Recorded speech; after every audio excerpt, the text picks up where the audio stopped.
எங்களுடைய வீடியோவை பார்க்கிற ஒவ்வொரு பிள்ளைகளையும் வீடியோவை சப்ஸ்கிரைப் பண்ணும்படியாக கேட்கிறோம். தெரிந்தவர்களுக்கும் நீங்கள் அதை அறிவிக்கலாம். மிகவும் பிரயோஜனமானது. எங்களுடைய வாழ்க்கையிலே நாங்கள் பயன்படுத்தினது தான் உங்களுக்கு சொல்லி வருகிறோம். இப்பொழுது அம்மன் பச்சரிசி இலையை பறித்து முகத்தில் இருக்கிற உண்ணி, கருப்பு உண்ணி, கருப்பு தழும்பு, தோலோடு ஒட்டி இருக்கிற கருப்பு கலரில் இருக்கிற காரியங்கள் மறைவதற்கு அம்மன் பச்சரிசி இலையை பறித்து நீங்கள் அதை அரைத்து முகத்தில் தேய்க்கலாம். இல்லை என்று சொன்னால் அம்மன் பச்சரிசியில் உள்ள அந்த பாலை எடுத்து நீங்கள் அதுக்கு தழும்புகளிலே வைக்கும்போது, உண்ணிகளிலே வைக்கும்போது அது உதிர்ந்து விழும்.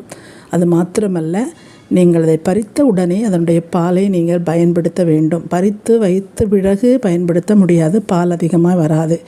அதனால் அதை இலையை அரைத்து பூசவும் செய்யலாம். அதனுடைய பாலை பறித்து நீங்கள் அந்த உண்ணிகளிலே முகத்தில் தழும்புகளில் வைக்கும்போது மிகவும் பிரகாசமாக நன்றாக இருக்கும். அதை நீங்கள் பயன்படுத்தி பாருங்கள். மிகவும் பிரயோஜனமாக